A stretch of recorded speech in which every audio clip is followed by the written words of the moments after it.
Halo semuanya, welcome back to Todopedia. Jadi di video kali ini kita bakalan bahas ya saham Sido muncul atau Sido. Kita bakalan bahas gimana kinerjanya, gimana potensi dan prospek untuk kedepannya, dan tentunya berapa harga wajar dari saham Sido. Tapi sebelum itu, jangan lupa subscribe dan tekan lonceng notifikasi supaya kalian up to date terus sama channel Todopedia. Oke, yuk langsung aja kita mulai.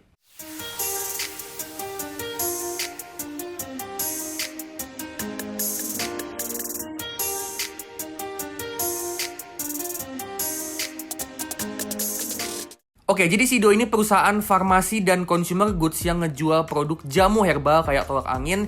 Terus ada juga makanan dan minuman kayak Kuku Bima Energy sama susu jahe Sido muncul, sama produk obat-obatan juga ada. Pendapatan terbesarnya itu datang dari produk jamu herbal. Jadi bisa dibilang jamu herbal ini jadi tulang punggung buat bisnisnya Sido. Oke, sekarang kita lihat kinerjanya. Sido ini untuk kedua kalinya dalam 2 tahun terakhir mengalami penurunan revenue, operating profit, sama net profit. Pertama di tahun 2022 menurun, terus di tahun 2023 turun lagi. Dan inilah yang ngebuat harga sahamnya Sido ini mengalami penurunan dari harga 700 sampai 800-an, sekarang itu ada di range 500 sampai 600-an. Penurunan pendapatan dan labanya ini penyebabnya itu karena memang segmen utama yang nyumbang pendapatan paling banyak, yaitu segmen jamu herbal, memang mengalami penurunan revenue. Jadi penurunan kinerjanya Sido ini memang karena bisnis utamanya itu yang mengalami penurunan. Manajemennya Sido bilang kalau penurunan penjualan itu penyebabnya karena efek inflasi sama efek kenaikan harga beras yang ngebuat demand untuk produk mereka jadi menurun.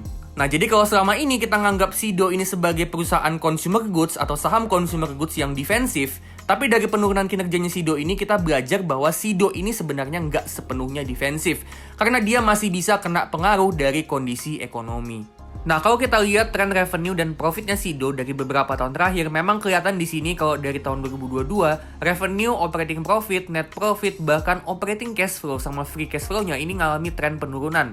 Jadi uang yang dihasilkan dari bisnisnya Sido ini ngalami penurunan.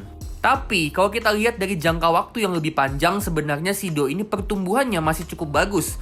Nah, harapannya ke depannya Sido ini bisa terus ngembangin bisnisnya supaya revenue, profit, sama cash flow-nya bisa tumbuh lagi.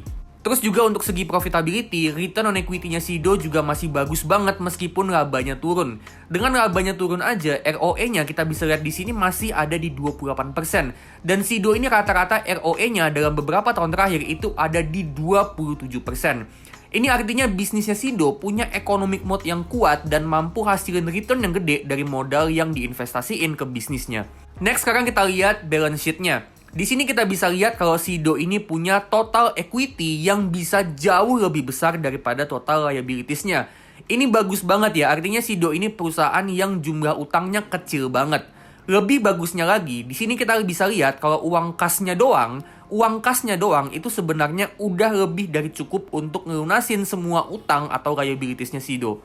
Ini tentunya bagus banget ya, dimana Sido ini punya uang kas sisa yang bebas dipakai buat apa aja. Yang mana itu kan bisa dipakai ya untuk ngembangin bisnisnya Sido, bisa aja untuk bikin produk baru, untuk ekspansi distribusi produk, bisa juga untuk investasi untuk memperbesar kapasitas produksi supaya revenue, profit, sama cash flow-nya bisa tumbuh lagi.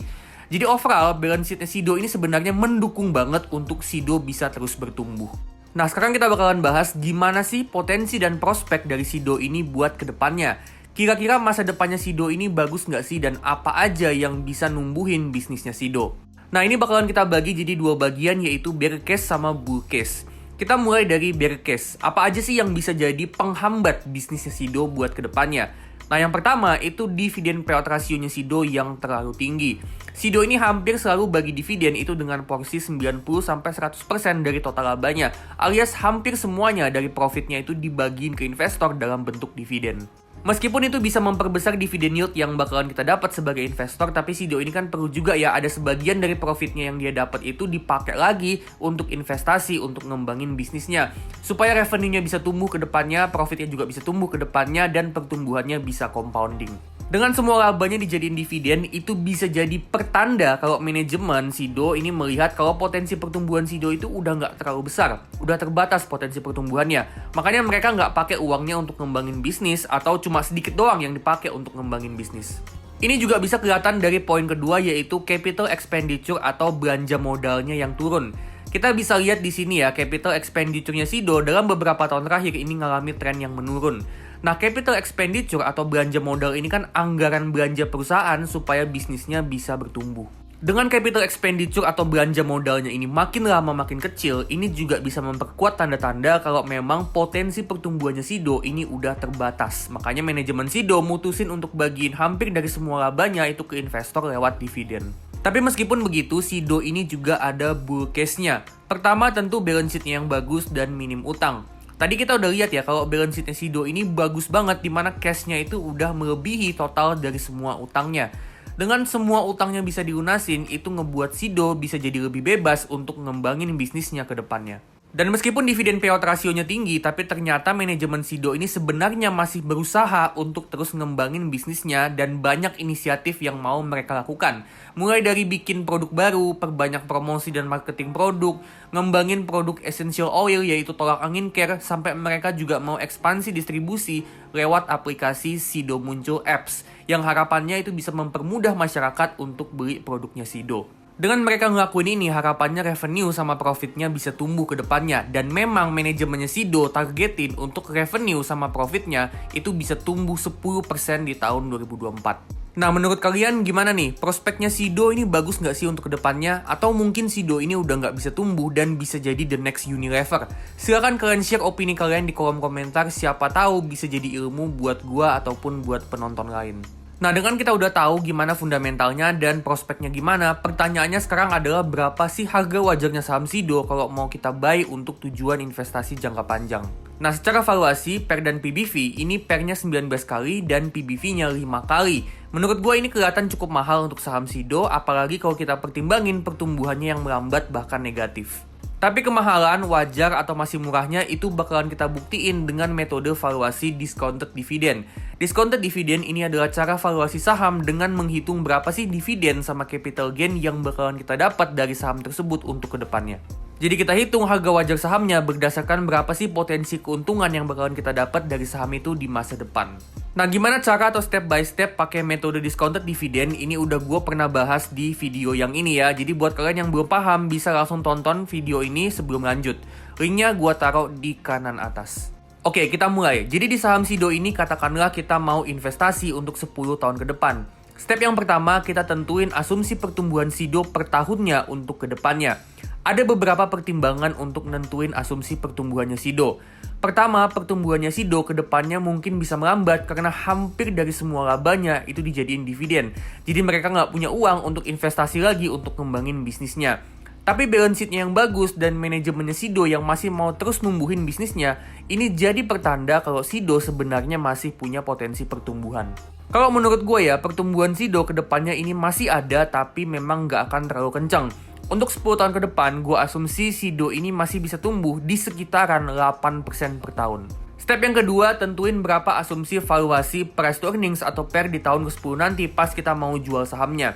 Nah, Sido ini kan PER-nya ada di kisaran 20 kali selama ini.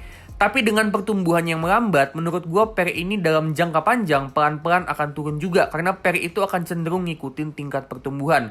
Kalau tingkat pertumbuhannya tinggi, PER-nya juga akan tinggi. Kalau tingkat pertumbuhannya rendah, PER-nya juga akan rendah. Nah, untuk 10 tahun ke depan, gue pakai asumsi PER itu di 15 kali aja. Next, step yang ketiga, kita tentuin berapa dividen payout ratio tiap tahunnya untuk ke depannya. Sido ini selalu bagiin hampir dari semua labanya sebagai dividen. Sekitaran 90-100% dari laba bersihnya itu dibagiin ke investor lewat dividen. Jadi untuk kedepannya kita asumsi aja untuk dividen payout rasionya Sido itu ada di 90%. Step yang terakhir kita tentuin berapa return investasi yang kita mau dari saham Sido per tahunnya. Nah, kita mau return untuk Sido itu kita mau return 13% per tahun supaya kita bisa ngalahin return dari IHSG. Nah, dari asumsi ini ternyata kita dapat kalau harga wajarnya saham Sido itu ada di harga 515. Jadi di harga sekarang tanggal 25 Februari 2024 di harga 625, ini saham Sido udah kemahalan dan udah kurang menarik untuk buy buat investasi jangka panjang. Jadi terjawab ya kalau saham Sido yang ada di PER 19 kali sama PBV 5 kali ini udah tergolong over value. Nah, menurut kalian gimana nih? Saham Sido ini di harga sekarang di 625 ini bagus nggak sih buat investasi jangka panjang? Kalau kalian punya opini lain, kalian bisa share opini kalian di kolom komentar. Siapa tahu bisa jadi ilmu tambahan buat gua atau buat penonton lain. Oke, jadi itu dia untuk saham Sido. Kalau kalian suka videonya, jangan lupa like, share ke teman kalian, dan kalian juga bisa kasih super thanks untuk ngebantu channel ini supaya terus tumbuh. Disclaimer ya, ini bukan ajakan untuk jual beli saham, tapi cuman analisa dan opini gue aja. Keputusan tetap 100% di tangan masing-masing dan tetap do your own research. Oke, kalau gitu gue pamit dulu dan sampai ketemu di video selanjutnya.